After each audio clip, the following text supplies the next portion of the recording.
Alright, so this video is just going to be a rundown of the undercard for the Pacquiao-Bradley pay-per-view. Of course, this started with Jose Ramirez versus Manny Perez at 140 pounds light welterweight. It was a good fight. Jose Ramirez started off a little bit rocky, man. Manny Perez was giving him the business, especially with several overhand rights in the first couple of rounds. He was looking real scrappy. It took Ramirez probably until about round four to really start establishing a real rhythm.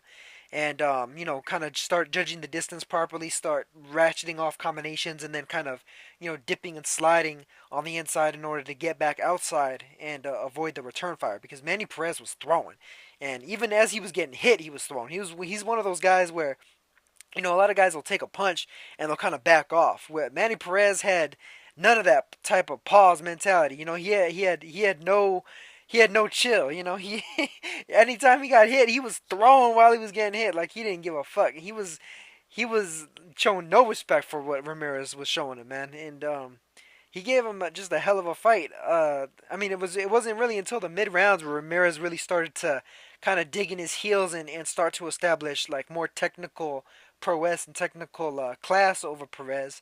And so that made pretty much the first half of this fight an excellent fight to watch. If you guys get a chance to catch the video or whatever, just a great fight to watch. Jose Ramirez managed to kind of outclass him down the stretch, the second half of the fight. Manny Perez was still scrappy all the way through, man. Like, Manny Perez did put on a performance that you wish all underdogs, all guys that are long shot odds fighters would put on. A guy that's willing to go out on the shield and go for the gusto. They were talking about Manny Perez had a full time job, and boxing was his side thing. And I mean, shit, he was fighting like it was like Jose Ramirez was straight up trying to take the food clean off his table. So that was a great fight. Ramirez with a good win. He needs to clean up that defense though. Those early right hands that he was taking from Perez is not going to be a good look when he steps up to the higher levels. But of course, that's what these fights are for. So we'll see how he progresses. Next one was Oscar Valdez versus Yevgeny Gradovich. This was a master class from Oscar Valdez. Oscar Valdez has improved immensely the last couple of years. He's exactly the way you want to see a guy progress from prospect to contender and the whole nine, man. He demolished Gradovich. Nobody had beat down Gradovich the way he did. He scored a fourth round knockout, and the thing is, he didn't even go after it the way that I thought he would. I thought he'd kind of start out really trying to set it a pace where he was bombing Gradovich out of there. The way Valdez did it, I mean, he pretty much took it the first round as mostly a fill out round, outboxed him. The second round, he was already starting to load up on shots, pivoting, dancing around Gradovich and saying, setting up shots, bam, hitting him, just start moving again. Anytime he would set his feet, Gradovich would set his feet to try and hit him, bam, he'd hit him again, and he'd be spinning him. Valdez used that ring beautifully, boxing it with just pure brilliance and hitting him with all different kinds of shots, every angle that you could think of. And Gradovich's face was looking a mess by the time Valdez finally dropped him in the fourth round. It was a beautiful hook. Gradovich was trying to get up. He was still wobbly. The ref called it because Gradovich's face pretty much told the story. His face looked jacked up, man. His face looked like a damn nectarine that fell off the tree and hit the ground, hit like the roots of the tree, and it was all bruised up. And like that's how this dude's face looked. Like his face was looking nasty, and like he looked like he didn't. He looked like he had been through a fucking 12 round beatdown. Is what that looked like. I mean, Valdez really put hands on him, and he showed the level of power that he has. Because Gradovich is a guy that normally has a great chin. He's a workhorse, just a strong, rough, rugged fighter. And Valdez made easy work of him. Very impressive. And Valdez, I think, is ready for anybody in the division. Anybody at featherweight, he should go after any and everybody. I'm sure probably what's gonna happen though is since Lomachenko's most likely going to be moving up to super featherweight in order to fight against Roman Martinez, that Valdez will wind up fighting for the vacant title against whoever the next rank is. Let me actually check the rankings out. Let's see. We got Mateus, Adrian Reda, he possibly him, Sean Latorne, Peter Pino, possibly him. Yeah, there's a few guys on there. that he could possibly. Oh, Miguel Mariaga's on. That'd be pretty interesting, especially to compare how he does against Mariaga to how Nicholas Walters did. And Mariaga could punch too. That could actually be a pretty good fight.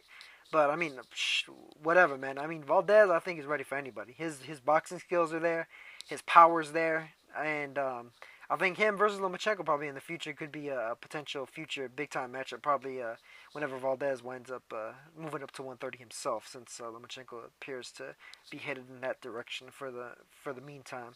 So that was an excellent fight, excellent class from Valdez, and I'm really excited to see what's coming up from him. And the final undercard fight before the main event was Arthur Abraham versus Gilberto Ramirez for Abraham's WBO super middleweight title. Um, Gilberto Ramirez just pretty much dominated Abraham. I mean, Abraham maybe won a round or two, but I mean, even the judges didn't even give him a round. I mean, that was even arguable, and the judges didn't even see it. They saw it a shutout for Ramirez, and I pretty much saw it the same way. Even anytime Abraham managed to land a good shot on Ramirez, Ramirez immediately answered back. He immediately answered back, and you love to see that from a fighter. That's the type of thing that you see from a Valdez, that you see from a a Pacquiao, that you always saw from a Barrera. Barrera is probably one of the guys that was always great at that. Shane Mosley is another guy that was always great at that, where you hit him and like within a split second he's hitting you back, because that opening that you just provided to him from hitting him, he's immediately already throwing at that exact opening. So I mean, Ramirez was tagging Abraham with clean left hands anytime Abraham decided to open up with the right hand. I mean, even going all the way into the last round where Abraham was desperate for the knockout, he was starting to like really open up, and Ramirez took that opportunity to make him eat knuckle sandwich that entire 12th round. So I mean, just Ramirez did an excellent job. I mean, outboxed Abraham, outvolumed him, hit him to the body, hit him to the head, clean hooks, the whole nine. I mean, Ramirez had always been more known for being an inside fighter, which is kind of funny considering how kind of tall he is. He has the build of what you'd imagine would be a rangy fighter, but he's definitely developed the range. He's definitely developed the range because Abraham could barely hit him. I mean, he could barely get at him, even though they actually have the same reach. Ramirez doesn't have particularly long arms, and Abraham has very long arms for their heights, because Ramirez was 5 inches taller than him, and they have the same arm length, which is which is pretty crazy. But I mean, it kind of goes to show why Abraham's high guard defense was so effective. Those long arms, you pretty much shield his whole body up. So I mean, Ramirez did an excellent job on Abraham. The only other guy who really dominated Abraham the way that Ramirez did was Andre Ward. So that puts Ramirez in pretty damn good class right there. And shit, they were already talking about Ramirez. They were trying to, I guess, get Golovkin. If they can get him to move up to 168 to fight Ramirez. That'd be really interesting. That'd be real interesting. I think Ramirez is live against anybody at 168, including Badu Jack, including James DeGale. Those two are probably going to be headed on a collision course before anything else, though. As long as they win their bouts with Porky Medina and Lucien Bute, respectively. Those are two great fights too. Matter of fact, those are going to be real fun to watch. But Ramirez did a excellent job dismantling Abraham and just showing what you want a young upstart contender to do by toppling the champion, just showing class over the older fighter, and pretty much beating him up. I mean, Ramirez was opening up on Abraham pretty well. I mean, if Abraham had opened up more, I mean, knockout could have been possible. And but Abraham's a lot more of a heavy defensive fighter.